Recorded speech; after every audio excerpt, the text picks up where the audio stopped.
Maybe we'll start. What do you think, Chris? Okay. All right. We're going to start now. Good. Welcome to the April 21st meeting of the Bristol Planning Commission. And this is a first for me, maybe not for all of you, but I'm glad everybody was able to get on. Tonight, we are going to, first I'll ask you if you have any additions to the agenda, anything you want to change, add, or talk about? No? You can shake your head. Okay, good. And what we need to do is we need to approve the minutes for March 3rd, Chris, 2020. If we don't have them, that's okay. We'll do it next time. We don't have them. I got them. I mean, they might be on the website. I don't remember. I thought I posted them. Okay, but people don't have them then. No, we'll do it next round. Okay, we'll do it next time. All right. So I wanted to, so tonight we're gonna basically talk about the subdivision regs that Addison County Regional Planning and has worked on. Adam Lucy's gonna be here as a guest tonight to talk about those. But first I wanted to introduce, and most of you have met him already, but Jeffrey, I'm gonna get it wrong now, Lundstedt, is that correct? Right, you got it, Jeff. Who is our newest member of the Planning Commission, and we're glad to have you. If you want to give us a little, just a little background, that would be great. Sure. So, hi everybody. I'm glad to be here and happy to be on the commission. So, I've lived in Vermont since 2008, but I was in Middlebury until just about a year ago when I moved to Bristol. I teach part-time at Middlebury College on Zoom now. So I just had a Zoom class about an hour ago with 32 students. And at Middlebury, I'm the diplomat in residence, from which you can infer that I'm a former diplomat. I was a Foreign Service Officer for the Department of State before I came up here for 29 years. And I lived and worked in Pakistan, India, Bangladesh, Malaysia, and Sri Lanka. And then I left that in 2006, came up here in 2008. And I wanted to make a contribution here in Bristol. So as I explained, I was in the town hall filling out an application for a marriage license. And there was a form that said, would you like to be on a commission? So I said, sure. And here I am. I'm happy to be here. welcome. Welcome. Thank you. We're happy to have you. Okay. So just to review, I'm not very good at taking my turn with talking, but I'm going to try really hard. So, and I can see some people have experience with this. If you're not speaking, it's good to put your, put it on mute. Some people have it on mute now. Lloyd, you're on mute. I don't know if you can find the mute button or if you know how to turn that on and off. Kevin, you're muted. Jeff, you're muted. Anyways, you guys know if you're muted. So, so when you want to talk, just make sure your mute is turned off. So what we're going to do, we'll just move right into it. And everyone I know went over the subdivision regs. And we have Adam here who rewrote them and edited them for us. And he's going to go through kind of, you know, the changes that were made and be available to answer any questions and explain anything we don't quite understand. So you can take it away, Adam. All right, great. Thank you, Katie. So for those of you who don't know me, and I think I know most of you, I'm Adam Luigi. I'm director of the Addison County Regional Planning Commission. So I have been working for a little bit with Chris and Katie, and to a lesser extent Valerie, to to come up with a draft set of subdivision regulations for the town of Bristol.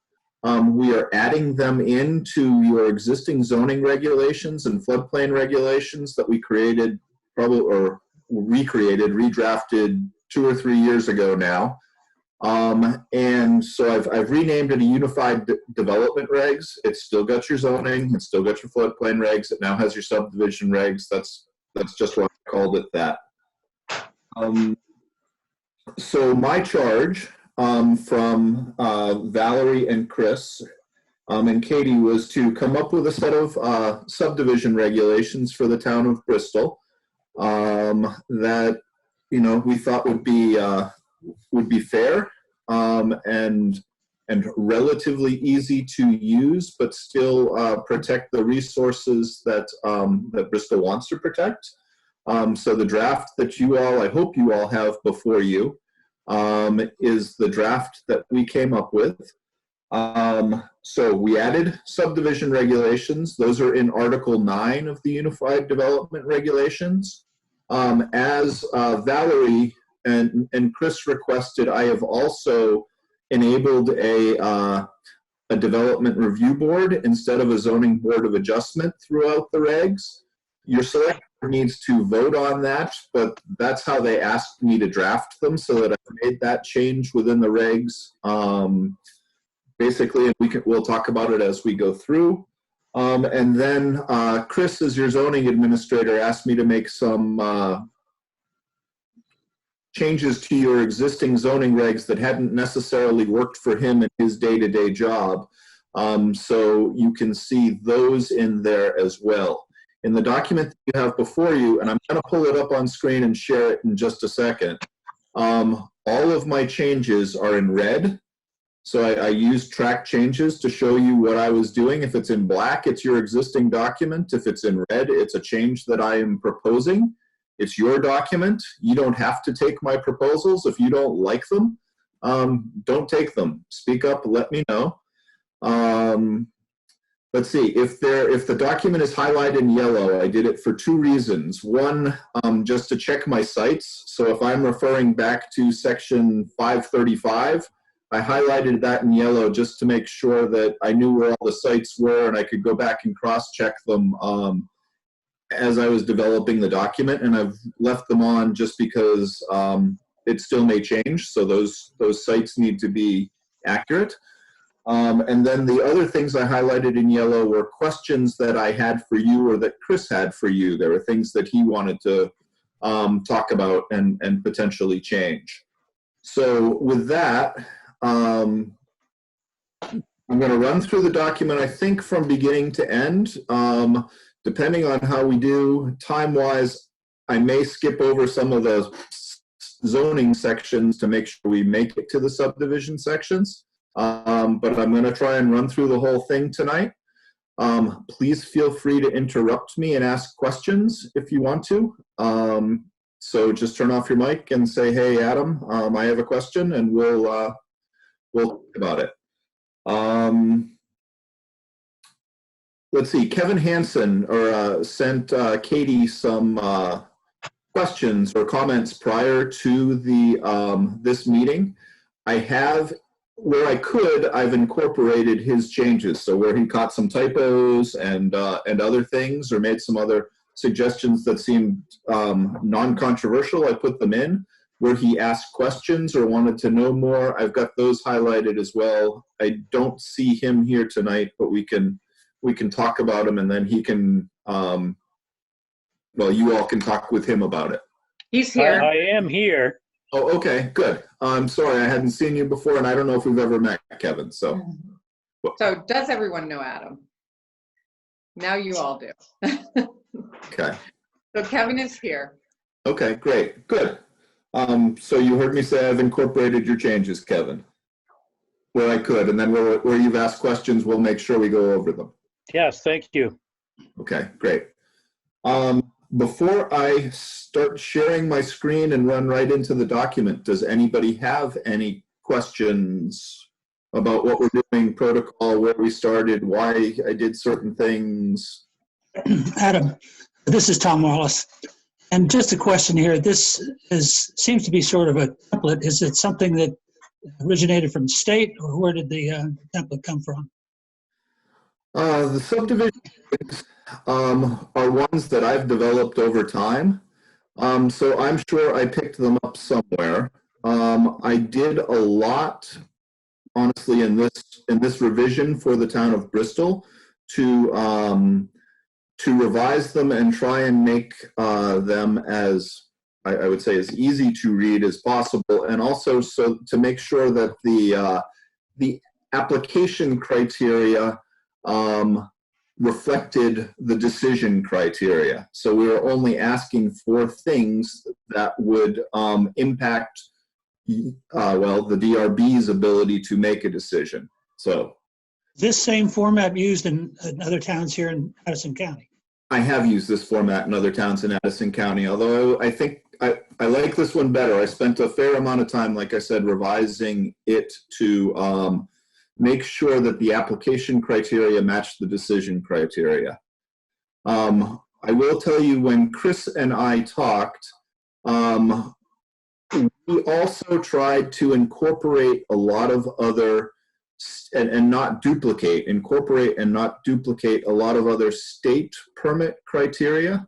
So for example, with water or wastewater, basically we said, you know, in order to pass the town subdivision regulations, you need to, at site plan, tell us you've got somebody on board that knows what they're doing. At preliminary plan, basically show us your application for the state wastewater permit, which you're going to need for a subdivision anyway. And at final plan, show us the permit, or we'll put a condition in the permit that says this permit's not any good until you get your final state wastewater plan. So we did that with wastewater and stormwater. We also relied pretty heavily on the Agency of Natural Resources Atlas.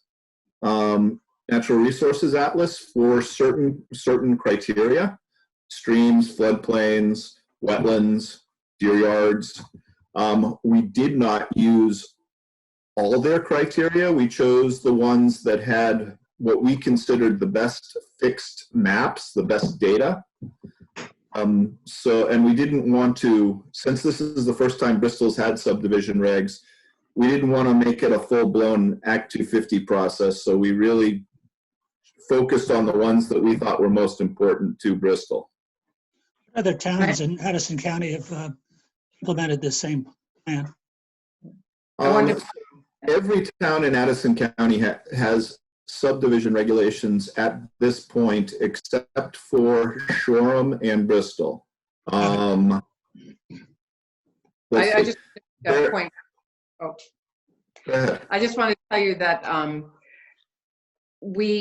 the reason, maybe we should just go over the reason why we decided to do this and the benefit of having subdivision regs, and maybe, you know, either Chris or you, Adam, can explain that and why we have pursued this, because that might make it all make more sense.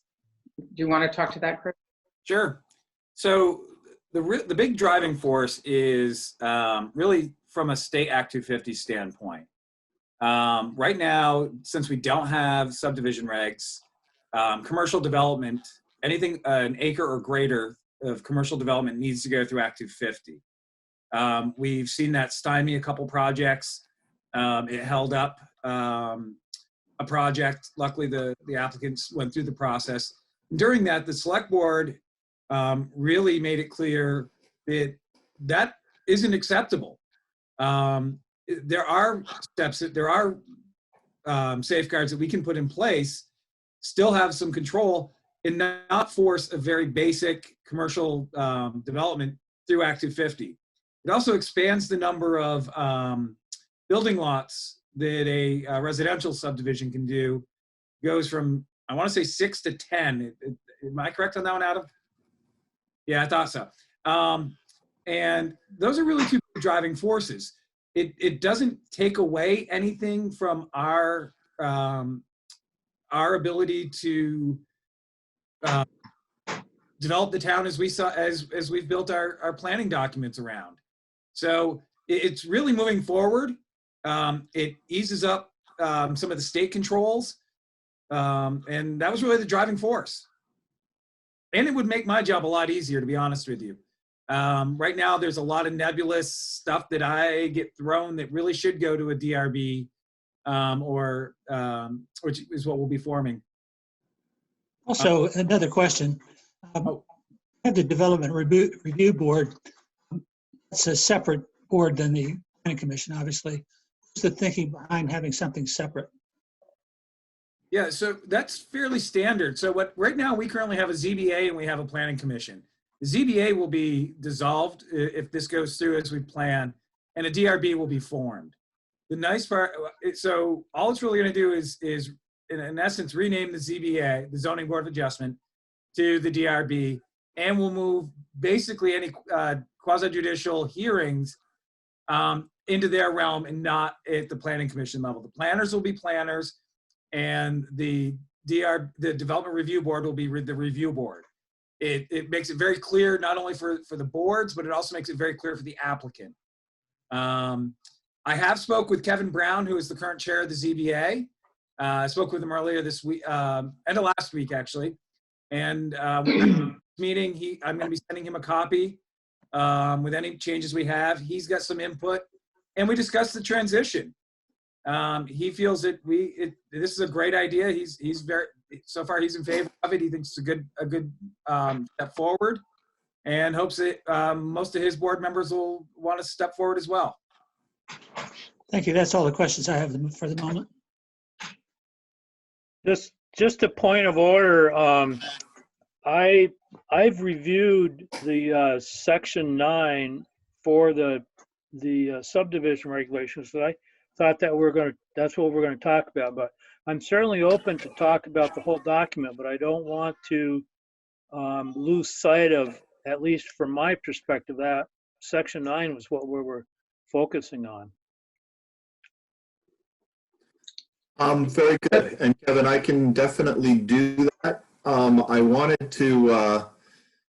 to start at the beginning with some of the DRB process that Chris just spoke to, just because it goes through. It's a change that goes throughout the whole document, and I figure if somebody picked it up at the beginning and saw that, they'd want to understand that first. So I think it adds context as to process.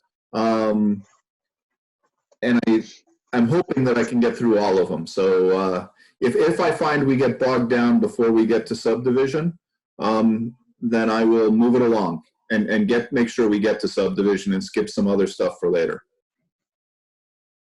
Okay? Yeah, thank you. Okay. So then without further ado, I am going to share my screen and put up basically the unified document. This is what Katie sent to all of you, except that I have read, like I said earlier, I've read Kevin Hansen's comments and I've addressed them where I can. Okay. Let's see. I can't see chat while I have the screen share up. And since I'm going to try and walk through this document, I understand, Bill, you and Katie take notes, or you take notes, Bill? Yes. Yeah. I can't see anybody but you. I'm taking notes, Adam. Okay. Okay, great. Thank you. Just so that way I'll be able to try and run the meeting and not necessarily focus hard on all your changes that you choose to make. Okay. So,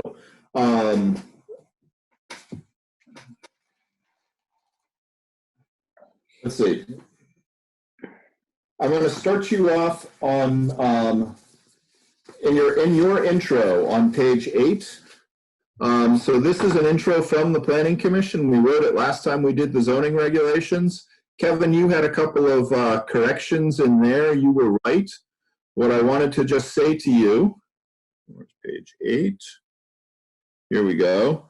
So this is, the introduction of these zoning regulations, and I probably need to change zoning regulations right there and make it unified development regulations, and then with a parenthesis have zoning, subdivision, and floodplain. So I see a change that I need to make already. But what I wanted to say is this letter is your letter. If you want to change it after I do, it's you as the Planning Commission speaking to your citizens, your constituents, so feel free to change it however you would like when this process is done. What page is that again, Adam? Excuse me, it's on page 8. And as Got it. Okay. As I flip through the document, I will try and give you the page number of the change that I'm talking about. Then I'll try and give you the section of the document that I'm in, and then go from there. So hopefully it will help you all follow along.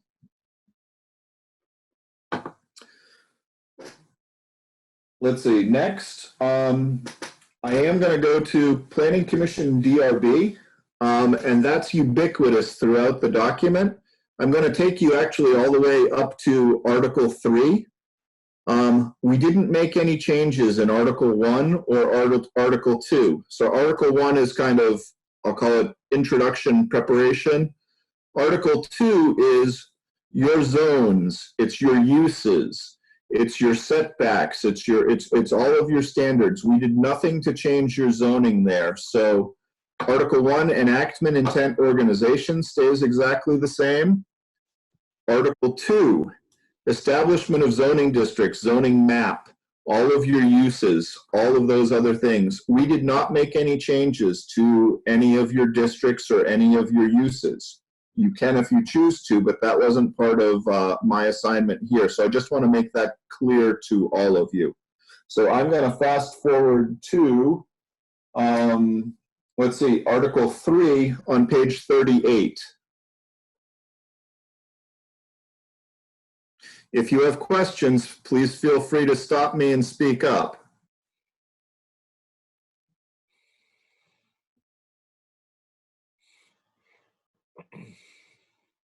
Okay.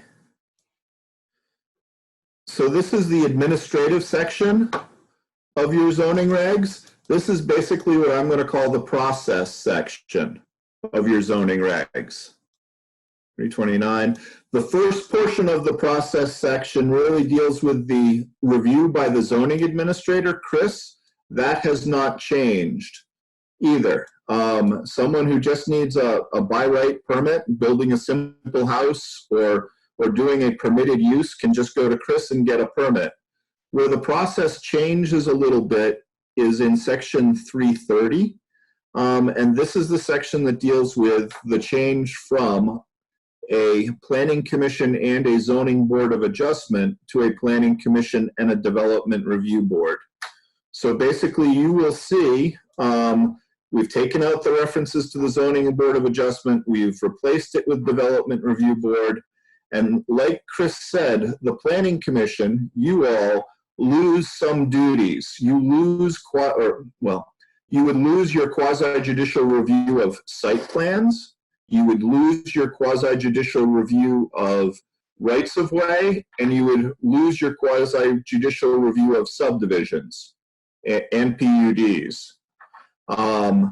Those all go down to the development review board. So the development review board is doing all of the quasi-judicial review of every single type of permit or appeal in the town of Bristol.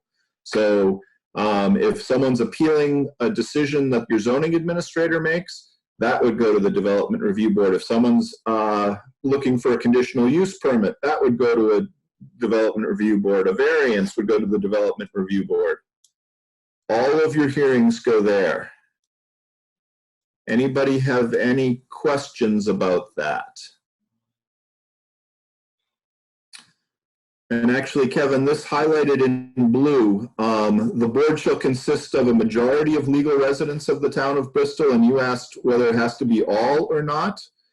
The answer is under statute, it doesn't have to be all residents. It has to be a majority of residents. So when statutes enable zoning regulations in this case, because this is part of the, they say basically the development review board has to be a majority of Bristol residents, but not all of them. it can be all of them, and it's basically your select board that's doing the appointing. So they'll make that decision. But I just wanted to address your question there, Kevin. I have a question. Hey. Can a member of the planning commission also be a member of the development review board, or is that considered a conflict? They can. And in some small towns, they're the same body. I would say Bristol will probably have too much work for that to be a good idea, but it's certainly an option for one or two people to cross over. The select board also can sit as ex officio members, so that they know what's going on. But and often it is nice to have someone on both boards so they can report back to the planning commission, hey, we did a good job on this section, or when we wrote this section, we really blew it, and the development review board hates it because it sends them into a tizzy for whatever reason. Yeah. Hey, Adam, the examples of that. So Panton, the town of Panton where I work as well, their DRB and planning are one. Moncton has two unique boards with one member that sits cross-board on purpose, just for what you just stated. Peter's able to sit through both meetings and convey concerns or issues between the two boards, and that's worked really, really well. So I guess the reason I had highlighted that before, Adam, is if that is, you said state statute allows that, but is it required? So I raised it more of a point of question for the board, amongst the board, if we want to require everybody to be a citizen of the town, and if we could say that, or are we limited by state statute? And I think the other thing, based on what Chris is saying about Moncton, would we want to write, again, would we want to formulate that in as a requirement? So I'm going to let you all respond to Kevin because that's your decision. It's a floor, not a ceiling. So the majority have to be town residents. If you wanted to make it a requirement that everybody was a town resident, I believe that's within your power. I'd caution you against requiring someone to have someone serve on both boards just because you may not find that person. And then what do you do? But you could certainly recommend it, or we will endeavor to have one person serve on both boards. Do you have a person that currently serves on the ZBA as well as the PC? No, we don't. Okay. And I think we would have a hard time finding a person that wants to be on both boards. Maybe. Who knows? It might come up. And right now, the select board pretty much, they decide who is on the planning commission. That's how it has been. So I think they would want to be involved in the decision if where the members are, if they're all Bristol residents or not. I don't know if that's something that we also, Katie, appoint to the ZBA currently and the proposed DRB in this case. And in order to create a DRB, the select board needs to hold a hearing and basically make that change. So they're the people that are going to be in charge of that change. right. This change in language reflects that Valerie and Chris had told me that the town was interested in moving there and wanted to make sure you all had a chance to see it and comment on it, and want to make sure the Zoning Board of Adjustment has the same opportunity, but ultimately it is a select board decision. Yeah, it might behoove us just to add a little bit of verbiage regarding the desire to have somebody sit cross-board, not as a requirement. That way, the select board, when they're looking at appointees down the road, they understand what the intent was. They're not required to do it, but it would be nice if somebody came forward who wanted to do it, it would be permissible. I would agree with that. Me too. Was. So does anybody disagree with that? Can I take that as a consensus? Yes. Yes. Okay. Okay, so Katie or Bill, if you can help me record that, that would be great. So that pretty much addresses our DRB, our change to a DRB from a ZBA concerns. So I'm not going to really dwell on that anymore. Kevin, you also made a suggestion about the Downtown Design Review Committee, and I've incorporated that as well. And thank you for ballisters. I had misspelled it so badly I couldn't find it in spell check. So let's see. I want to spend a little time on section 340, just because this is the process that the zoning board the development review board now is going to use when it goes through every type of hearing. So the process will always be the same. The notice, the review process, the decision will always be the same. The criteria may differ depending upon the type of action they're taking or the type of application before them, but the process is always going to be the same. So for conditional uses, appeals, variances, waivers, site plans, floodplains, subdivision, the process is always going to be the same. They're going to give notice, they're going to have a public hearing, basically, and they're going to have certain review responsibilities. And then they're going to make a decision. So 340 is really the guts to the process of your zoning document. I will notice in the notice procedures, Chris, I guess this is a question for you. Here I have in yellow highlighted the ZA or the clerk or the chair places the notice in the newspaper and basically mounts them on the bulletin board. Who does it currently? So who should I put in there? I do it currently. The ZA does it because that's part of the role of the ZA is support for the boards. Okay, so I'm just going to delete clerk or chair then, and I'm going to use the ZA throughout this. So you post it at the landowner's property, you do the ads in the newspaper, you send out the notice. Is that correct?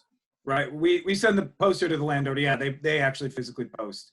The only thing I was going to suggest on a change here, because Bristol's one of the few towns where the town is responsible for notifying abutters.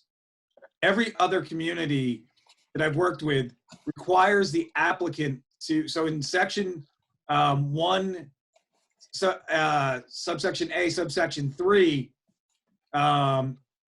Where it's talking about notifying abutters, that currently is a town.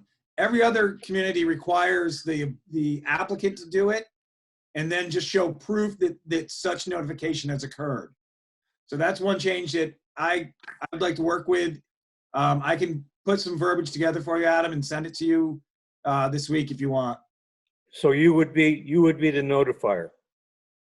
No, I do not want to be the notifier. The problem is right now we are the notifier currently, and it's not a great process. It really, putting the onus back on the applicant seems to work much better for these larger type hearings. I agree with that. New Haven, actually, the town notifies the abutters. And that's my only other experience. So I'm surprised to hear that. I believe you, but. Huh. From my perspective, it just has to happen. I don't care who does it. And if it doesn't happen, it's a problem. And if it doesn't happen, it's a problem. That's correct. But it's the applicant's problem. Right. So putting the onus on them is not uncommon. Chris is absolutely right. Well, And that's exactly why most towns have moved to that model, is it puts the onus and the responsibility on the applicant and not on the town. So if for some reason an abutter was missed, if this goes to appeal or to the environmental court, the town is not the one who made the error. It is the applicant who made the error. sort of absolving the town of some of the responsibility at that point.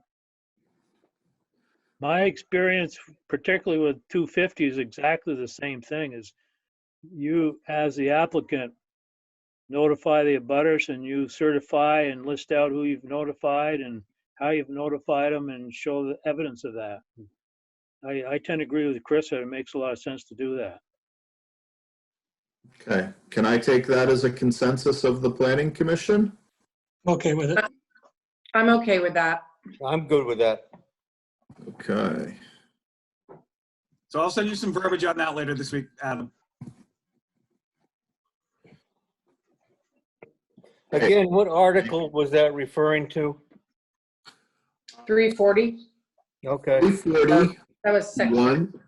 1A3. So if you can see where my cursor is on the page, I'm changing it from the zoning administrator to the applicant. Got it. I got it. Okay.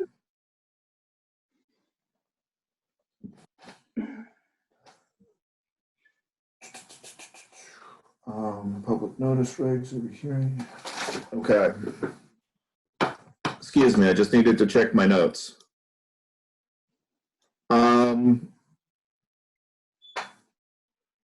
Chris, you're still going to do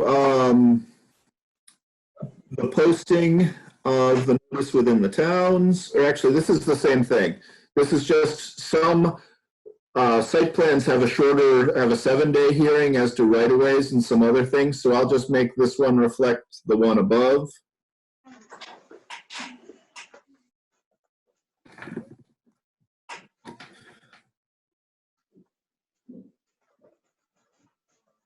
Review procedure. I just want to highlight for you, I changed this a little bit. I broke it out so that I would tell you that the review procedures by the Development Review Board are a little bit more clear. Your old statute was fine. It referenced all the, or your old language referenced all the correct statutory sites, but it got a little dense, so I broke it into A, B, C, D, E, etc. And Kevin, I think you'd asked me about the 15 days there, and that is also in the subdivision section. I'm looking at the paragraph that I highlighted in yellow, so you can all read that. This is a new paragraph, or potentially a new paragraph for the town of Bristol in your zoning administrations. You may want it, you may not. That's why it's highlighted in yellow. I want you to let me know what you like.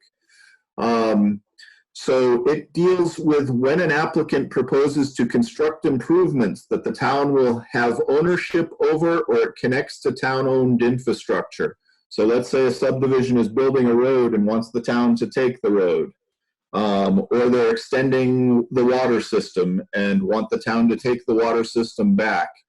This basically gives the town the ability to hire an engineer and review the construction job, the plans, and then the construction job for the piece of equipment that the town is retaking over, and bill the applicant for that. So it's new, it's enabled in statute. Don't know whether you want it or not.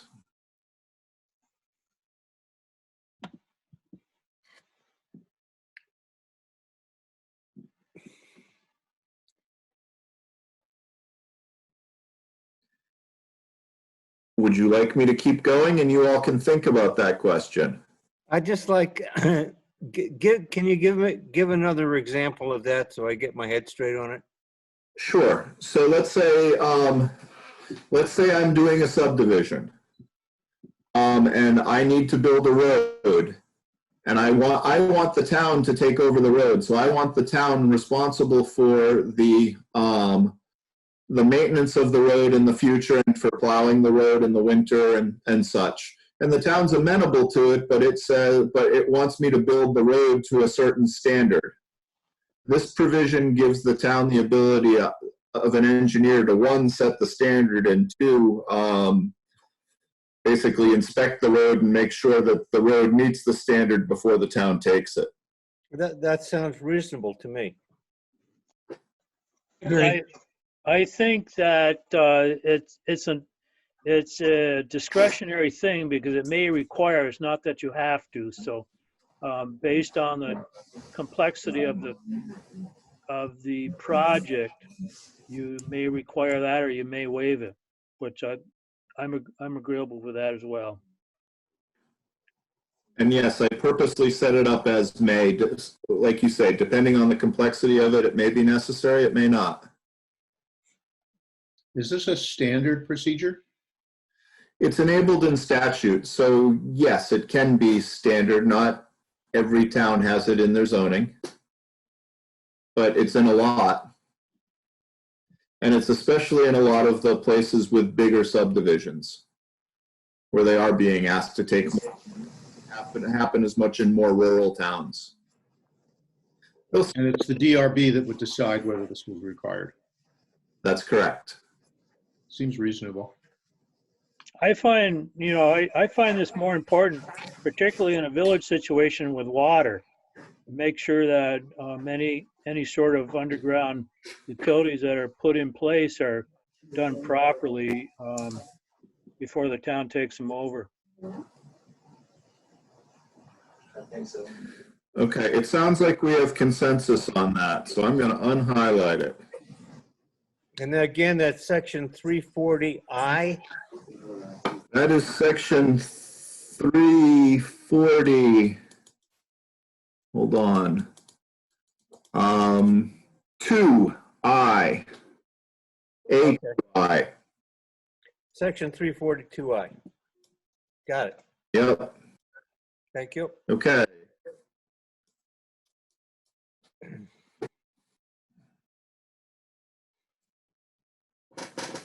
Let's see. I am now going to move to 350 conditional use. How long do you want this meeting to go, Katie? Katie, rally. Katie, I can't hear you. Muting. I was muted. Yes. Well, let's see, what time is it now? We try to not go past 9, but I think everybody would like it to be more like 8:30. So, or earlier. So whatever you can, 8:30 is fine. Do you think you can? Okay, what I think I'm gonna. We should get it done. We don't want to have to, if it's reasonable. Well, so what I would like to do then is I'm gonna continue and I'm gonna get through Article 3, and I've just got a couple more points on Article 3. I'm gonna skip Articles 4, 5, and 6. I didn't make a lot of changes there, but I have some questions for you there highlighted in yellow. So we'll save those to the end, and I will go right to subdivision after I get through Article 3. Okay, so once I get through this process stuff, I will get right to subdivision. And then if we want to, we can go back to the other things that are highlighted in yellow in the Articles 4, 5, 6, or 4, 6, and 7. Or we can make that your homework, depending on what time it is. Okay, sounds good. Sounds great. Okay, good. So section 350, conditional uses. I think I just wanted to use this as an example. I made a couple of changes here. Conditional uses are uses that are, they're not by right uses, but they're allowed uses. So the first question in a conditional use hearing is this appropriate for the neighborhood? Those would be section 355, your general criteria review. If you say yes, you have the community facilities have capacity, it conforms with the character of the area as defined by the town plan. It does not have traffic impacts on the outside place, on outside of within the subdivision. or within the property that's being developed as a conditional use. That's the first question. That's the first tier of questions. Is it appropriate in this place? If you find that it's appropriate in the place, then you go to site-specific criteria for review. So these are conditions that you would put on an application for a use that are interior to the parcel. So they're things like circulation of parking, pedestrian access, lighting, storage of trash, building design. For lots within the village area, there are some specific things called out, but it's all internal to the parcel. Those are your same criteria as site plan review. So I just wanted to call those to your attention. The second half of that test is your site plan review. Does that make sense to everybody? Yep. Okay, I'm seeing heads nodding. So I'm just going to zoom by the rest of this stuff then. And I'm going to go down to site plan review, which is section 390 on page, I didn't write the page number down. 1. Site plan review. So this is page,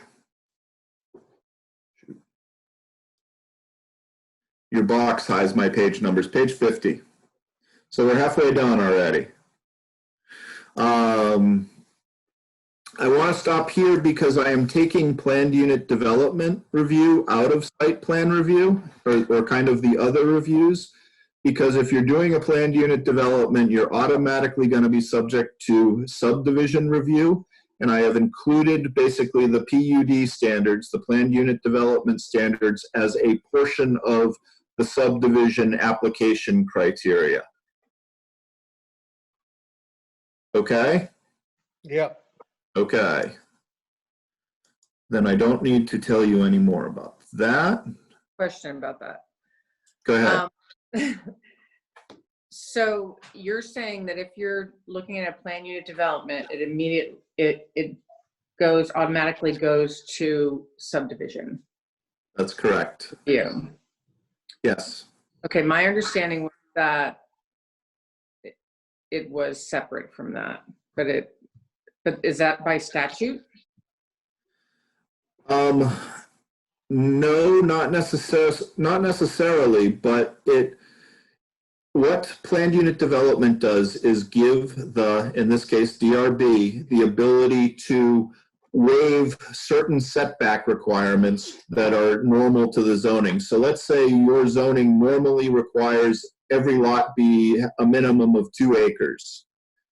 Right. Planned unit development, if you meet the planned unit development criteria, you can you can ask the DRB for waivers to say, well, because of this river, this stream that runs through the property, I want to make this lot 1 acre all on one side of the stream. I don't want to have the lot cross the stream boundary, and the DRB Right. looks at the criteria and decides whether or not it will give you that waiver.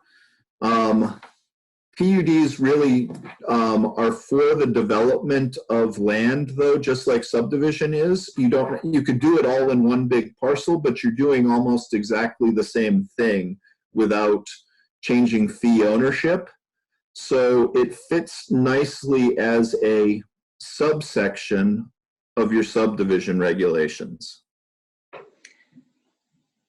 The reason I asked this question is I sort of equate subdivision with changing or adding a new boundary. So you're changing boundaries, and you're creating lots or maybe reducing lots or adjusting lots. Now you could have a PUD project that doesn't change any lot lines, because often, for example, with the co-housing in Bristol, there were none of the lot lines. Well, they did in that case. They did eliminate they just joined properties. But if that was one property and they didn't adjust any of the property lines, do you see what I'm saying? I do, Katie. I don't know. Then they also, basically, they subdivided or sold off units. I don't know, and I don't know whether they're condominium units within the co-housing, or I don't know whether they're long-term leases. I don't know the legal structure, but in essence, I would tell you that they broke it down into different units.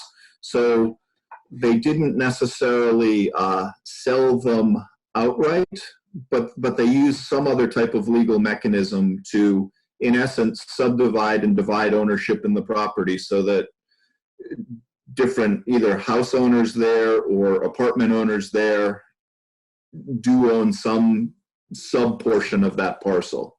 And then the rest of it's basically common area owned by all of them. That's true. Okay, it's just, okay, we can maybe talk more about this later, but it just,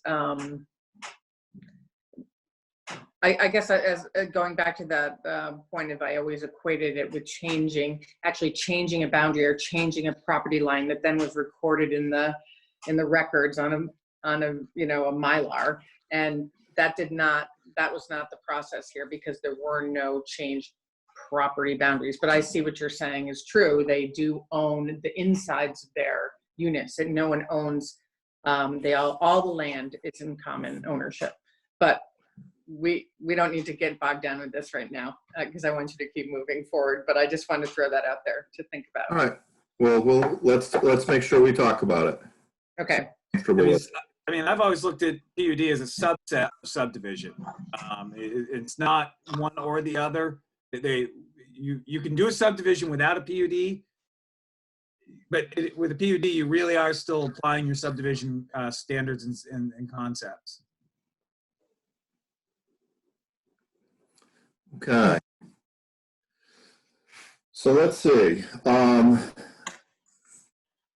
think that was all I wanted to say about that. So I am ready to move to the subdivision sections, which is basically Article 9. So I am moving all the way up to page 80. So you can see here, accessory dwelling unit. I'll just show you as an example. I highlighted this section. You've basically chosen to make any new accessory dwelling unit or revision of accessory dwelling unit requires a conditional use permit if it results in a new accessory structure, increase in height or floor area, etc. That may be you may want to relook at that. And Chris, I can't remember whether this proposed change came from our conversations or whether it's just one I just flagged, but you'll see in sections 4 and 5 and 6, there are some yellow highlights where I'm looking for you to think about those provisions and see if what you see there makes sense to you. So maybe we'll get back to it later tonight, maybe we won't, but if we don't, that's kind of your homework, is to go through and look at the yellow highlighting that's not merely a site reference, and think about whether it makes sense for the town of Bristol. So I'm going to just skip all the way down now to page 80. While I'm doing this, is everybody following along okay? Anything I can do better?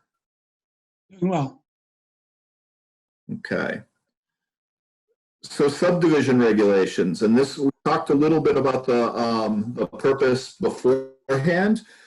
Chris talked about giving basically more local control to the town of Bristol because by having subdivision regulations, you increase the threshold of what constitutes development in Act 250. It goes from 1 acre commercial development up to 10 acre commercial development. It goes from 6 lots up to 10 lots, changes like that. So what subdivision looks at, and Katie mentioned this earlier, was the subdivision of land is proposed to be made. So before you can sell anything, you need a permit, basically to subdivide the property, split the property. That's section 902.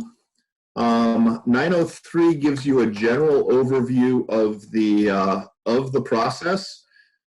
I broke it into boundary line adjustments, and then minor subdivisions and major subdivisions. And we'll get to the difference between those in a second. 910 is your application process. It's basically, it encourages you go and talk with the zoning administrator before you want to subdivide, and he will basically lead you to the development review board and through the application process. Starting with a simple boundary line adjustment, I wanted to try and keep this as simple as possible. So I'm talking with Chris, this is an administrative permit. If I want to swap a boundary with my neighbor and add 500 feet to my property and take 500 feet from his property,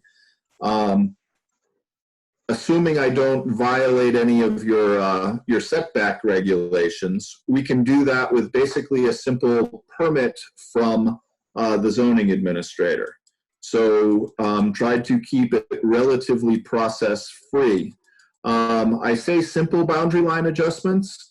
Again, if the boundary line adjustment is not so simple, it causes me to violate a setback so that my house is now too close to the line, or the lot I'm creating is too small for the zone in which I'm in, or some other complication, then Chris has the ability to kick it up to the development review board to look at.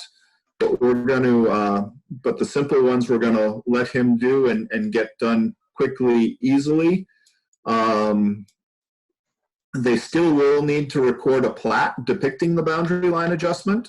So they'll have to get the boundary line surveyed, and then Chris will say, yes, this is what I permitted, pass it up to the DRB for their signature, enter a plat, and put it in the land records so that it's there forever. Any questions about boundary line adjustments? No. Okay.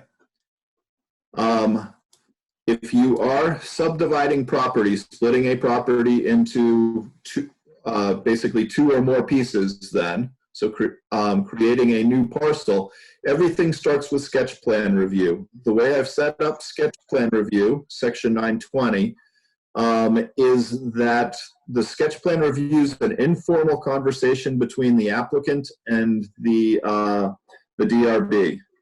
So I don't have a lot of hearing requirements, notice requirements, etc. They need to get an application before the DRB, but it is their ability to say, this is kind of what I'm thinking of doing.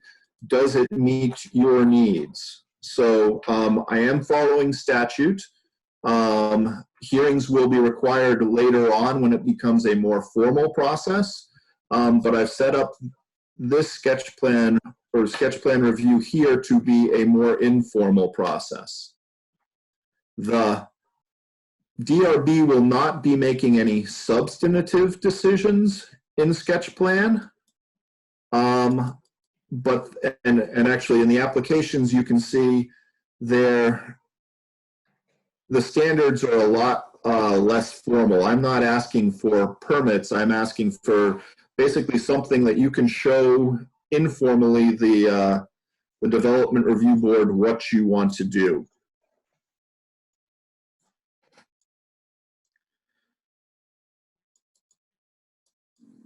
So the principal purposes of the sketch plan are going to be basically four things. It's an informal discussion. We talked about that. The DRB will make what I would call procedural decisions. So it will classify an applicant's project as either a major or a minor subdivision. The definition of major and minor subdivisions are contained in section 1000 of these regs, or article 10, the definitions. I would tell you that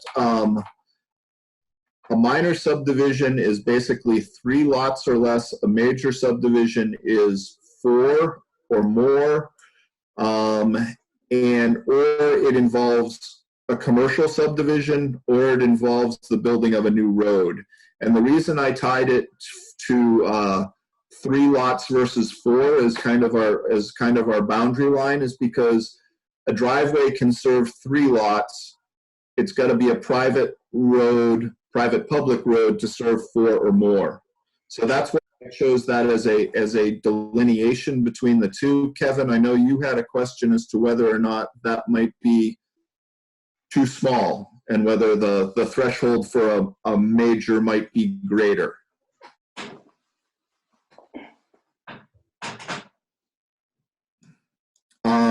Let's see.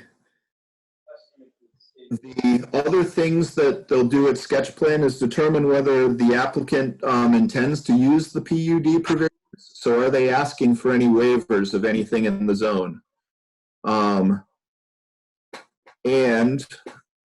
then basically, and this is probably the most important one, tell the applicant what they're going to require in the application process. So if they deem it a major, they're probably going to require that the applicant fulfill all of the application requirements.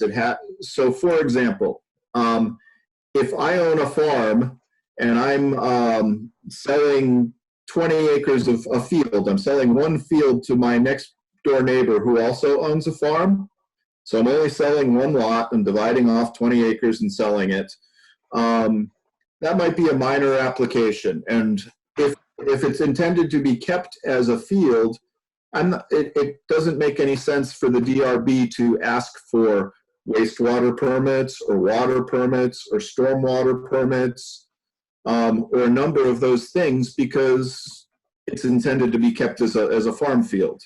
If, on the other hand, and you can see it ramping up, if I'm starting to build houses, then I am going to need wastewater permits, water permits, things of that nature. So that's probably the most important decision the DRB is going to make after plat plan is we think you're a minor or a major and we're willing to waive, if you're a minor, we're willing to waive X application criteria. And I tell you the reason you waive them is because they're not applicable to the application. I know that in some communities, there's no application fee for the sketch plan. I don't know if that's across the board, but so it's basically like an informal conversation. You have a certain amount, you have some required drawings and information to come up with, how you want to move forward, but it's kind of a litmus test. Like, is it going to work? Is it not going to work? I don't know. Right. Yeah, I think that's fair, Katie. And you, Bristol, would get to decide whether or not you want to charge a fee for that. Yes. So in Moncton, what they do for sketch is it's not a warned hearing. It's just part of the, they're added to the agenda for the DRB. And it's just part of the hearing. Part of the standard meeting. So there is no fee. Once you get into preliminary and final, those are considered hearings. And then there's fees applied at that point.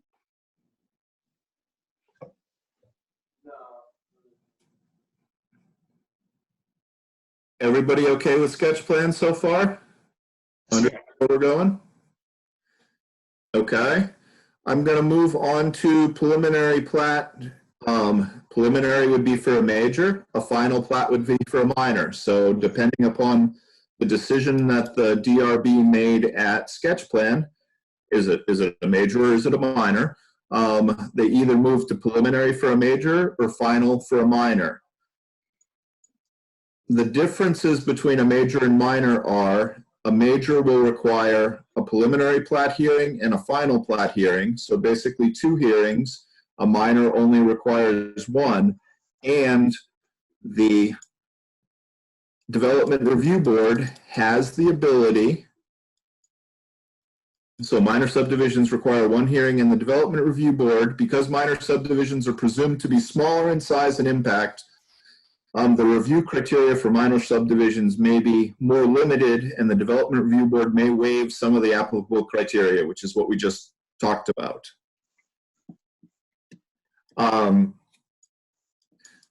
Section 932, application. I would like you to pay attention to this section, application, and basically the section that's decision. And I think it's 937. I'm just going to go down and take a quick look. 937. So I want you to compare carefully, not necessarily tonight, but 932 and 937. They should match up. So all of the things that we require in the application should be there because the Development Review Board is going to make a decision on them in the decision-making process. Okay, so application has basically two different sections. It's written material that we need.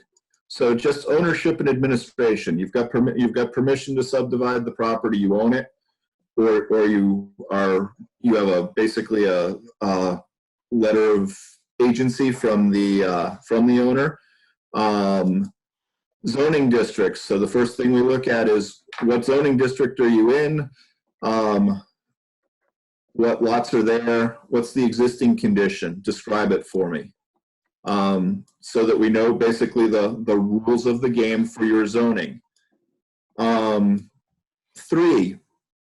PUDs. So if you want some of those zoning conditions waived, this is the place where you tell us, hey, instead of having a 2-acre lot minimum, I'd like to create a couple half-acre lots and then preserve some common land. This tells the DRB that they have to apply the PUD conditions as well as the other criteria for the other decision criteria for subdivision. And it tells them specifically what the applicant is waiving, how it's varying from your existing zoning regulations. Number 4, water supply, wastewater disposal. We've tied this directly to basically state permits. Bristol has its own water supply, but generally the engineers will create a permit for the state for water supply, wastewater disposal. What we're saying is give us that permit application. The town of Bristol basically, if you get a state permit, will basically believe that you have got it right and you'll satisfy that criteria. Similarly, with stormwater, we tie it to state permits if the subdivision is of a size that it needs a state permit. If it's not of a size that it needs a state permit, we ask the applicant to tell us what they have done to mitigate stormwater. So gutters, rain barrels, rain gardens, berms, ditches, whatever they've engineered into the project to take care of stormwater. Transportation infrastructure. Basically what we're asking for is a permit from your select board. So your select board controls the highways. They have basically an access plan for driveways, and they have road standards for roads. We're asking that the applicant show us that they've satisfied the select board for either the driveway access or a road if it's a big enough subdivision for a road. Utilities, we're asking for a description of all utilities. Common land and governance, where will it be? Natural resources. So we chose these natural resources. They're largely water related. All of the resources are pretty well mapped on the Agency of Natural Resources Atlas. So for Bristol's first subdivision regulations, we thought, okay, if someone can go to the Agency of Natural Resources Atlas, are all of you familiar with that? I see a couple people nodding their head. I would ask that all of you go to the Agency of Natural Resources Natural Resource Atlas and look around and specifically look for shorelines or floodplains or wetlands. Shorelines are only going to apply around Bristol Pond. Floodplains are throughout. Get familiar with those layers. They're pretty definitive and they're pretty easy to see whether or not you have a stream. And actually the streams reference section 513 in your zoning regulations, which require a 50-foot setback. So I can send out a link tomorrow to the Planning Commission to where to find this atlas online. great, thank you. So didn't we look at that? We looked at all that when we were doing the Energy. the natural resource section, right? Yes, we did. Yeah.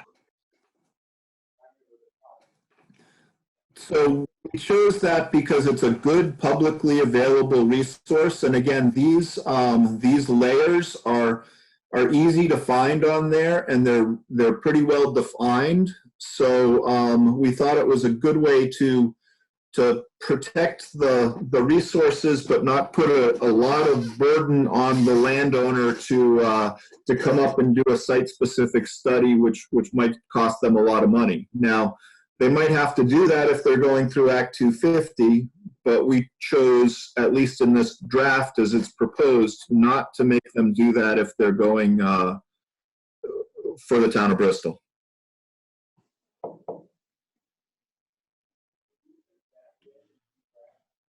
Just as a matter of clarification, under what circumstances would a developer have to go through Act 250? So if they are proposing a commercial development on greater than 10 acres of land, they would need to go through Act 250. If they're proposing a subdivision with more than 10 units of housing, they would need to go through Act 250. There are a bunch of other definitions of development for Act 250 that, you know, if you're above 2,500 feet, you have to go through Act 250 regardless of what you're doing. There are a lot of them, but those two are probably the main thresholds that most people deal with. So commercial development greater than 10 acres and residential development greater than 10 units. Thank you. And again, that's if a town has subdivision regulations. If a town doesn't have subdivision regulations, then it's commercial development greater than 1 acre or residential development greater than 5 units, six units or more.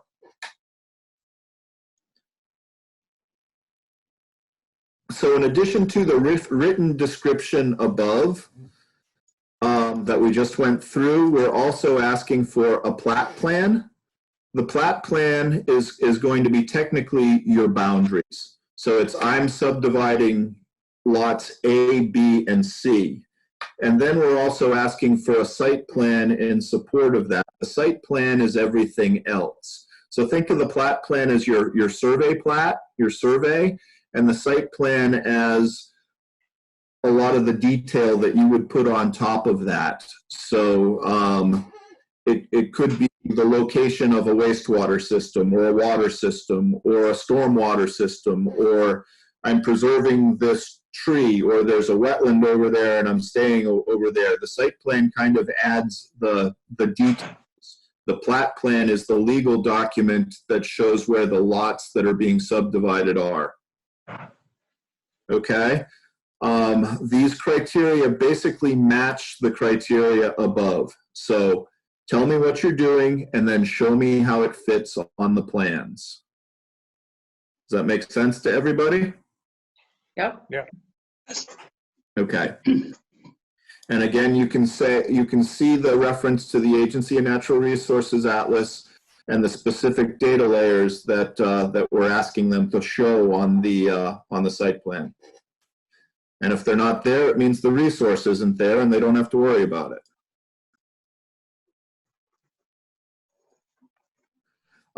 Number C, concurrent application material. If I am proposing a subdivision and I am also proposing to build a commercial facility on one lot of that subdivision, and I want to do them concurrently, then have the ability, the DRB has the ability to do them concurrently. But I've got some more application criteria to satisfy for my building, my commercial building or my commercial enterprise. Does that make sense to everybody? Yes. Okay. Yep. Okay. You can see here, time, notice, review procedures. I go back to where we started in section 340. It's the same as all the others, all the other types of hearing reviews that the DRB are doing. But I include, since this has so much application difference, I included it here as well. Requirements for approval of a major minor subdivisions. The review criteria. So you've got to show us that you own it and that you have the ability to subdivide it. You've got to show us that you've met your zoning, or with PUDs that you've that we've given you the waivers that you're requested for. You've got to show us that you've gotten state water and wastewater permits. For preliminary plat, just show us that you put in an application. For final plat, show us that you got your permit. It's kind of a follow the money trend or progression that allows developers hopefully to be as efficient as they can between the state and the town process. And since it's all at-risk money, basically pay as they satisfy different criteria. Does that make sense to everybody? Yes. Yeah. Okay. So stormwater and grading, again, linked to the state.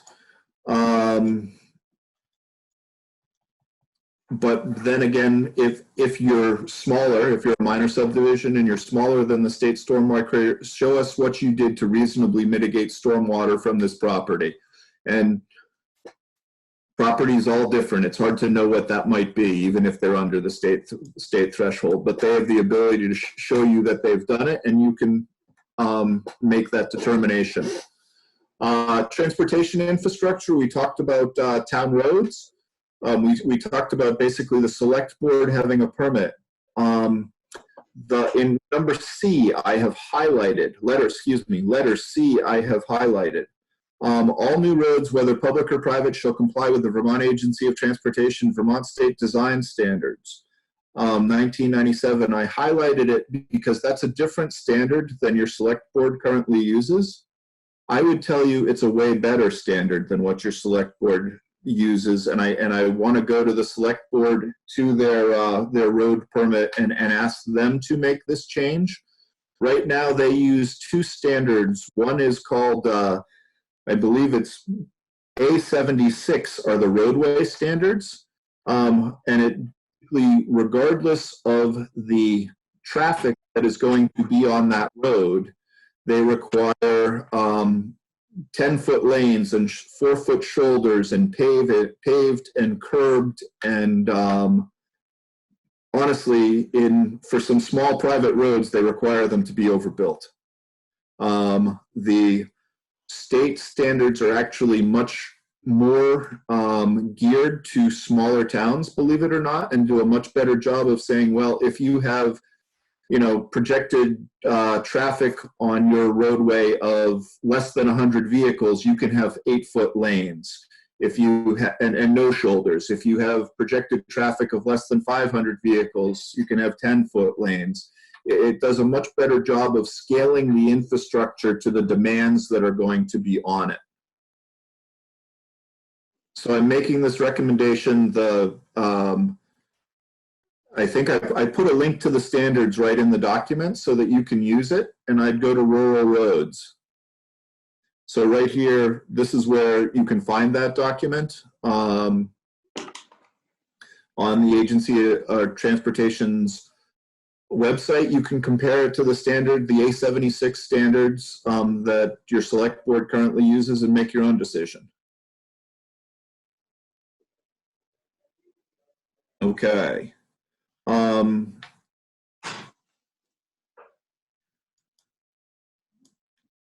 Let's see. G, I highlighted D, all new roads must meet the approval of the select board. That gets it back to the road permit. It does change your zoning a little bit, and you can see in one of the sections of your zoning, you had some road standards. I think it's section 700 or so. I basically took those out and said, use the same standards that your select board applies in your zoning, so that you aren't fighting at cross purposes. Yeah, it was section 720. Okay, thank you. Let's see, G I highlighted in certain places within your village, so within your village business district, so in certain zoning districts within your village, those village business district, the residential office commercial, which is right along West Street, the village mixed district, which is Stony Hill and Bristol Works largely, and the high density residential district, which is what you think of your village proper. Basically, if someone is doing a subdivision in there, ask them to, let's see, what do I say? Subdivision with the village districts shall contain sidewalks. So I'm pointing that out to you. That's your decision to make. Would you like to stop and discuss it, or would you like to keep going? Keep going. Okay, hearing no. Let's keep going. Let's keep going. Okay. But thank you for pointing it out.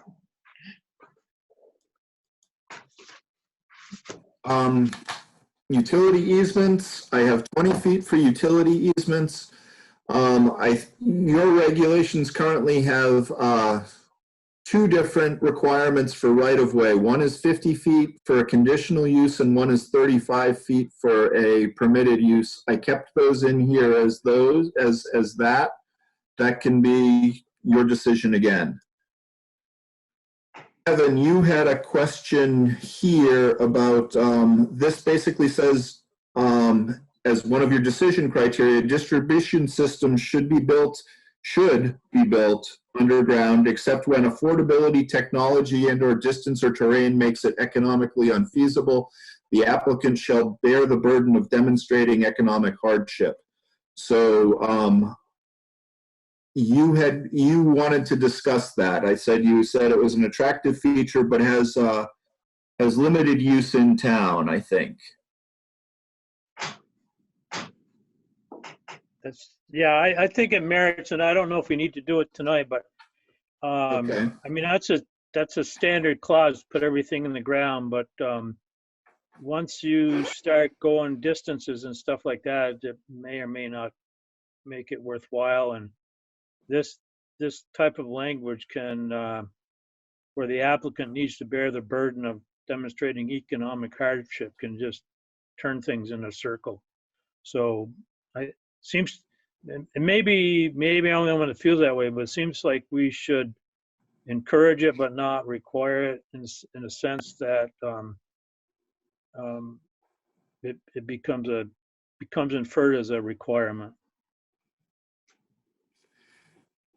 Okay, so let's leave that for you all to discuss another time. I agree with you. I think it merits discussion. I tried to walk the line with should be underground, but if the applicant says, come on, I'm going over a mile and it's going to add however much to the cost of the housing that I'm trying to build and I'm trying to do affordable housing, maybe it is something you can reconsider. But I did put the burden on the applicant for that.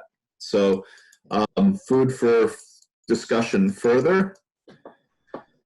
Comment. Adam, Yes. it's Bill.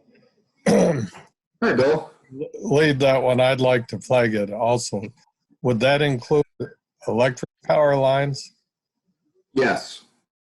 That's definitely a problem because that's very expensive to put power lines underground.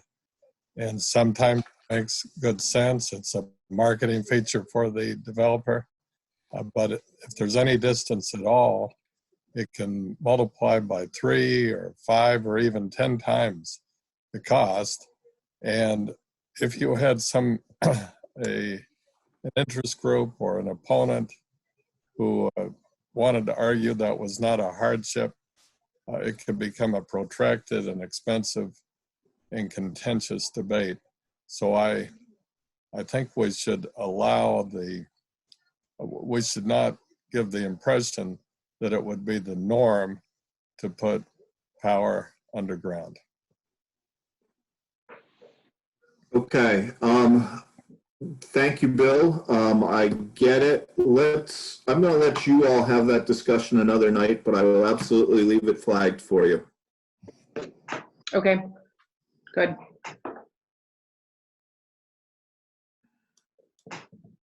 Let's see, the next thing I have highlighted in yellow here are building envelopes.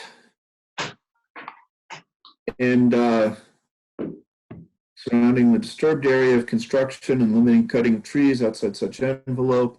I think I only used one big building envelope, and then there was also some language here about topsoil, sand, and gravel can't be used other than to meet construction needs of the development, of the development.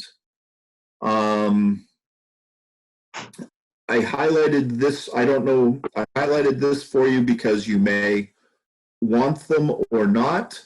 If you want building envelopes, don't make them too constrictive. You go into the ground in Vermont and you can find ledge and you can find a lot of other stuff, and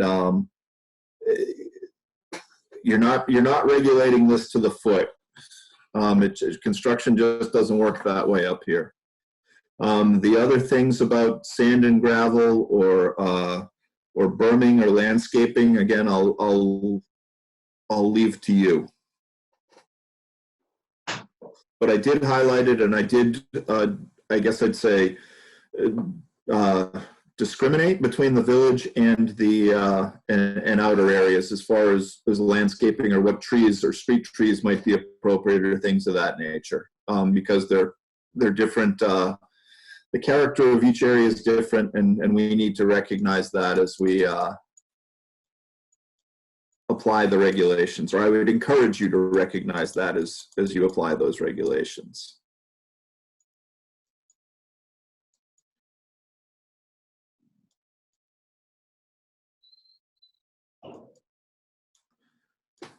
Let's see, just kind of the final plat review. Everything's the same as the preliminary, except you've got to basically go back and show the things that you didn't prove at preliminary. So for example, if you put in a permit application and at preliminary, you've got to come back with the final approved permit at final plat. The recording requirements are here for basically to record the plat in the land records. You need more detail at final plat. Hearing process is the same. I put a little bit more at final. I put a little bit more detail into the decisions that you're making. Especially if it's a bigger subdivision and the town is taking infrastructure, allowing connections to infrastructure, you want to make sure that I guess I've set it up so that there are mechanisms that if the town chooses to, it can require bonds, or it can require inspection of a road if they're taking it, or of a water system if they're taking it, things of that nature. So that's required improvements, bonding requirements, public acceptance of streets, filing of an approved plat. It's got to be done within 180 days. That's relatively, that's actually required in statute. Appeals is boilerplate. And that gets us through your subdivision regulations. There's only one definition that I wanted to talk about, and that was the definition between major and minor subdivision. I talked about it a little bit earlier.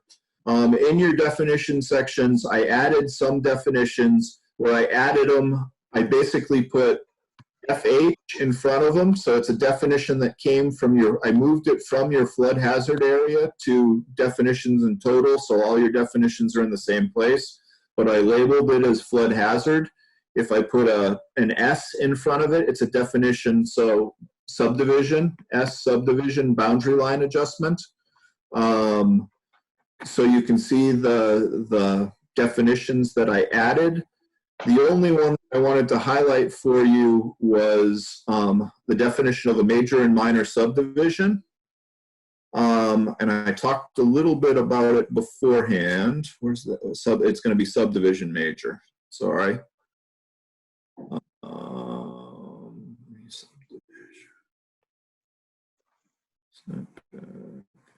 Sketch plan, site plan. Come on. There we go. Here we are. Yep. So again, generally, a major subdivision is a subdivision containing 4 or more lots, which is 3 new lots plus the existing lot, and or requiring a new road, or extension of municipal services, or commercial, industrial, or recreational uses, or multifamily housing projects. Otherwise, it's a minor. Kevin, again, you had some questions about what that threshold. I really tied the threshold to the roads and the utility improvements required, and that's why I chose that. You all, as a planning commission, could choose a different threshold if you wanted to. I think it merits discussion. The thing that comes to mind is particularly looking up this. Well, I live on North Street, so I look up the street at what Robert Fuller is doing. It's a 6-lot subdivision. With this setup, he would be considered a major, and I don't know if what he's trying to do up there merits the extra time and money to go through a major versus a minor. That's why I'm thinking 4 might be kind of restrictive. And I wasn't involved, but the Purrington one that we finalized some plats on recently was the same thing. I think that was a 5 or 6 lot subdivision. It just seems like that number may be more reasonable, and I'd like to see it discussed more at another time. Okay. So how are you all feeling? I've basically gotten through the subdivision section and the process section. Would you like to stop now, and then I can join you via Zoom at your next meeting, and we can have some of these discussions about the things highlighted in yellow? I agree to that. I think we need more discussion on several of those items and more time than we have tonight. But I'm good. I'm just speaking for myself, but it's 8:30, so I'm good for another half an hour if everybody else is. Good either way. Overwhelming cheers. I think we need more time than that. Well, I would actually, it's interesting you brought up the Robert Fuller project. That was a PUD. It was a different approach than I think about as subdivision. So I would like to think about that a little bit more and maybe have that discussion further. In terms of tonight, I guess we could, I don't know how many nays and how many yays we have to wrap it up, but I think this is a lot of information for people to digest, and I think this has been really great. It sort of was like a crash course in this for, I'm sure, some people. So anyone else want to chime in on that? I mean, I'm okay with continuing another time, and Chris, can you? information. I'm sorry, Katie. Go ahead. Go ahead. Chris, can you print this out and we could come by your office and pick up a copy? that possible? Just for section 9? I thought everyone had it. Yeah, I can Well, do that. yeah, but there's been a lot of corrections here. Adam's added a lot of stuff here. Yeah, what I'll do is once I have a finalized, an updated version between Adam and myself, I'll print out copies and I'll send out an email that they're available. That'd be great. Good. Thanks. I think we've raced through a lot of stuff tonight, and it would be useful to have time to digest it before going into a detailed discussion. Okay, thanks. Anyone else? I'm always for an early meeting. You're already look pretty comfy, Bill. I am, but I'd like to get even more comfy. Kevin, can you hold out till next time with your further thoughts? Certainly. Okay, I was just, no, I'm fine either way. okay. Okay. I think this format's worked out pretty well, so I think we can begin with a little further explanation on the specific items. Thank you, Adam. That was very, very well done. Thank you. Thanks, Adam. Yep. Okay. Thank you, Yes, Adam. thank you. Well, thank you, and take a look at the sections that are in yellow. You're welcome to bring up any questions that you want, but those are the ones that I highlighted for you that I thought merited, or either you flagged, Kevin flagged as meriting more discussion, or Chris or Katie flagged as meriting more discussion, or I did. So I will get the couple of consensus items that we did tonight out to Chris tomorrow so that he can print those to you. And Katie will let me know when I'm going to meet with you next time, and I will see you then. So thank you all tonight. Thank you. Okay, thanks, Adam. Thanks, Adam. Thanks, Bye-bye. everybody. Well, take care. Okay. So I guess we need a motion to adjourn. I'll Make move that it. motion. Okay, Second. favor? Yeah. Bye. Excellent. We're adjourned. Thank you, everybody. Thank you, Bye everyone. now. Good night.